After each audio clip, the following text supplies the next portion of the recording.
loyo governors ma counties mamoko. Osido.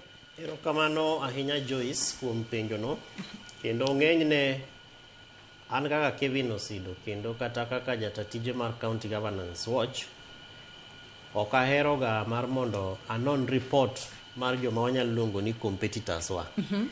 Nikech Infotrak is both a partner, a collaborator, but is also a competitor ma watiyo godo.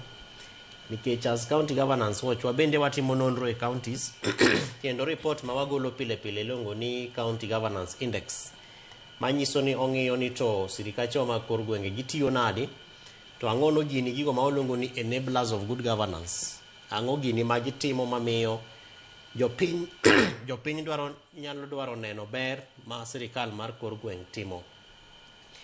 Report ma Infotrak ogolo en report ma ber kabisa, nikech as County Governance Watch, County Governance Index ma watimo cha chon higni mang'eny mokalo ne wajarank ga counties. County motimo maber, moko timo maber, best performing, worst performing, most improved.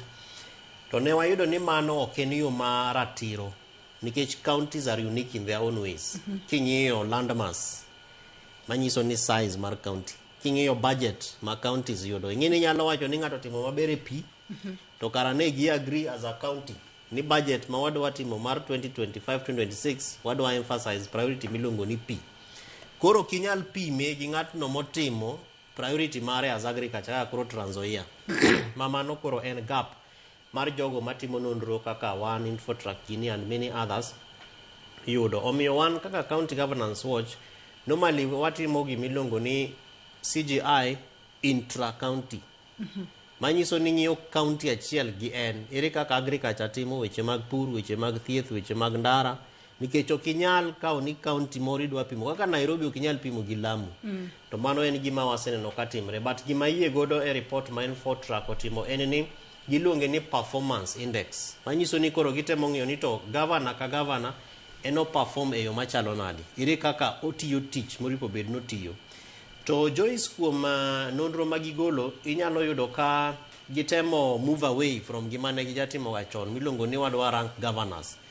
Koro samoro chal ka gima gikopo gima County Governance Watch timo miluongo ni service delivery assessment, manyiso ni wang'iyo functions kata tije ma county tiyo, kaka weche mag somo, weche mag pur, weche mag thieth, weche mag kaka marwa wajaketo nyaka ndara, then wang'iyo nyaka weche mag pi.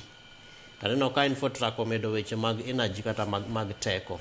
Koro neno ka magi gin gigo ma king'iyo kaka counties oripo bed ni tiyo, to kuom adieri oripo bed ni nonro maduong' en ni to jopiny to neno tich mar county nadi. Kendo amor gi gima osiepna Angela Mbitho wacho ni it is not about who comes first or who comes last. En ni to jopiny to neno kaka tich mar county tiyo nadi. To an abuok nikech counties moko moket malo to kata kidhi kuro ming'i adieri ni to ang'ono gini ma gitimo, to Joyce kata jopiny biro wacho ni tich ma governor tiyo kuom gik ma waneno to tin kabisa. Buok obedo kanyo. Ok abiluongo nying counties go, but king'iyo kaka for example some of the best performing Chagine is screen kacha Trans Nzoia, mamano gimiyo as per sectors, kendo mana yiego kabisa. But kidhi kaka koro iwach ni Murang'a County is a good plus ne irungu ka ng'ata nikech tich motiyo en tich ma wasenyaka neno kata kobedo showcase e Homa Bay kane wantie devolution conference. To king'iyo gigo motimo nitiere ga gima waluongo ni on source revenue, pesa ma county yudo mopogre gi pesa ma ai sirikal mamalo. Mane gima nyalo keto irungu ka ng'ata namba achiel.